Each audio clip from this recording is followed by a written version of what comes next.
آج ہم بات کریں گے ایک ایسی عظیم شخصیت کی جن کی زندگی قربانی، صبر اور اللہ پر کامل یقین کی ایک لازوال مثال ہے۔ جی ہاں، یہ داستان ہے حضرت اسماعیل علیہ السلام کی، ایک ایسی کہانی جو آج بھی ہم سب کے لیے ایک روشن مثال ہے۔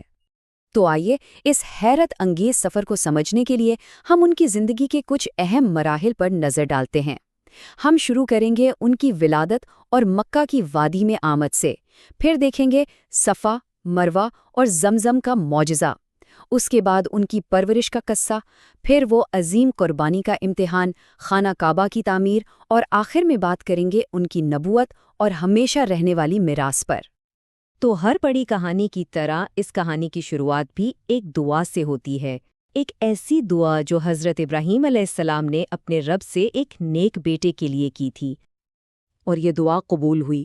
سالوں کے انتظار کے بعد اللہ نے انہیں بڑھاپے میں حضرت اسماعیل علیہ السلام جیسا بیٹا عطا کیا، اور یہ خاندان کے لیے بے پناہ خوشی کا موقع تھا۔ لیکن یہ خوشی ایک بہت بڑے امتحان کا آغاز تھی۔ اللہ کا حکم آیا اور حضرت ابراہیم علیہ السلام کو اپنی بیوی حضرت ہاجرہ اور اپنے شیرخوار بیٹے اسماعیل کو ایک ایسی وادی میں چھوڑ کر آنا پڑا جو بالکل ویران تھی، جہاں نہ پانی تھا نہ کوئی انسان۔ یہی وہ جگہ تھی جو بعد میں مکہ کہلائی۔ ذرا سوچئے، جب حضرت ابراہیم علیہ السلام انہیں اس بے آب و گیاہ جگہ پہ چھوڑ کر جانے لگے تو حضرت ہاجرہ نے ان سے صرف ایک سوال پوچھا، ایک ایسا سوال جس میں پوری کائنات کا یقین سمایا ہوا تھا: کیا اللہ نے آپ کو ایسا کرنے کا حکم دیا ہے؟ اور جب حضرت ابراہیم علیہ السلام نے ہاں میں سر ہلایا تو حضرت ہاجرہ کا جواب سنیے۔ انہوں نے کہا، پھر اللہ ہمیں کبھی ضائع نہیں کرے گا۔ یہ تھا اللہ کی ذات پر مکمل بھروسہ، مکمل توکل۔ اور حضرت ہاجرہ کا یہی یقین، یہی توکل تھا جو ان کی کہانی کے سب سے بڑے اور مشہور معجزے کی بنیاد بننے والا تھا۔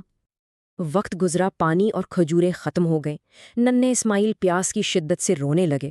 ایک ماں کی بے قراری کا عالم کیا ہوگا؟ حضرت ہاجرہ پانی کی تلاش میں کبھی صفا کی پہاڑی پر چڑھتیں تو کبھی مروہ کی طرف دوڑتیں۔ انہوں نے یہ چکر 7 بار لگائے، ہر قدم امید اور دعا سے بھرا ہوا تھا۔ اور پھر وہ معجزہ ہوا جس نے تاریخ بدل دی۔ اللہ نے ان کی سعی کو قبول کیا۔ جہاں ننھے اسماعیل علیہ السلام اپنی ایڑیاں رگڑ رہے تھے، وہیں سے پانی کا ایک چشمہ پھوٹ پڑا۔ جی ہاں، یہی وہ آب زمزم ہے جو آج 1400 سال بعد بھی اللہ کی رحمت کی نشانی بن کر بہہ رہا ہے۔ اب جہاں پانی ہوتا ہے، وہاں زندگی خود بخود کھچی چلی آتی ہے۔ پانی کی موجودگی نے اس ویران وادی کی قسمت ہی بدل دی اور ایک نئی آبادی کی بنیاد رکھی۔ کچھ ہی عرصے میں یمن سے قبیلہ جرہم کا ایک قافلہ وہاں سے گزرا اور حضرت ہاجرہ سے اجازت لے کر وہیں بس گیا۔ حضرت اسماعیل علیہ السلام اسی قبیلے میں پلے بڑھے۔ انہوں نے عربی زبان سیکھی اور ایک بہترین نوجوان بنے۔ لیکن جب وہ 15 سال کے تھے تو ان کی والدہ حضرت ہاجرہ اس دنیا سے رخصت ہو گئی۔ کئی سال بعد حضرت ابراہیم علیہ السلام اپنے بیٹے سے ملنے مکہ آئے۔ حضرت اسماعیل گھر پر نہیں تھے۔ انہوں نے اپنی بہو سے گھر کے حالات پوچھے تو اس نے تنگی اور مشکلات کی شکایت کی۔ حضرت ابراہیم نے جاتے ہوئے پیغام دیا کہ جب اسماعیل آئیں تو کہنا اپنے دروازے کی چوکھٹ بدل دیں۔ کچھ عرصے بعد وہ دوبارہ آئے تو دوسری بیوی نے اللہ کا شکر ادا کیا اور اطمینان کا اظہار کیا۔ اس بار پیغام تھا کہ اپنی چوکھٹ کو مضبوطی سے قائم رکھنا۔ یہ دراصل ایک سبق تھا شکر گزاری اور قناعت کا۔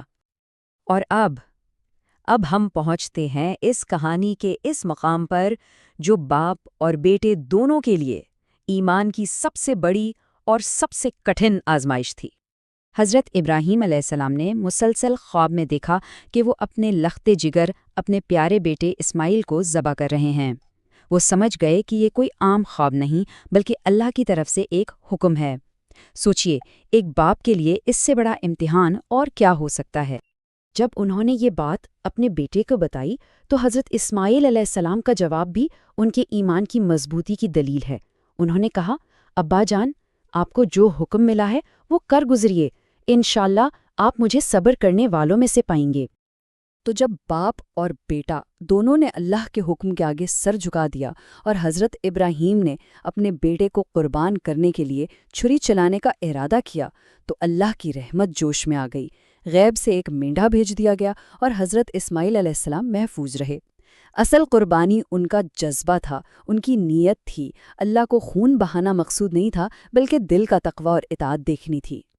اس عظیم امتحان میں پورا اترنے کے بعد اب باپ اور بیٹے کو ایک اور بہت ہی مقدس اور تاریخی ذمہ داری سونپی گئی۔ انہیں حکم ملا کہ وہ مل کر اللہ کا پہلا گھر یعنی خانہ کعبہ تعمیر کریں۔ کیا خوبصورت منظر ہوگا! بیٹا پتھر لالا کر دیتا اور باپ دیواریں بناتا جاتا، اور دونوں کی زبان پر ایک ہی دعا تھی، اے ہمارے رب، ہماری اس خدمت کو قبول فرما۔ اور اسی تعمیر کے دوران جس پتھر پر کھڑے ہو کر حضرت ابراہیم علیہ السلام نے دیواریں اونچی کیں، اس پر معجزاتی طور پر ان کے قدموں کے نشانات ثبت ہو گئے۔ آج بھی وہ پتھر مقام ابراہیم کے نام سے خانہ کعبہ کے پاس موجود ہے اور ان کی اس عظیم خدمت کی یاد دلاتا ہے۔ آخر میں آئیے ایک نظر ڈالتے ہیں حضرت اسماعیل علیہ السلام کی اس لازوال میراث پر جو آج تک قائم و دائم ہے۔ ان کی زندگی صرف ماضی کا قصہ نہیں بلکہ ایک زندہ حقیقت ہے۔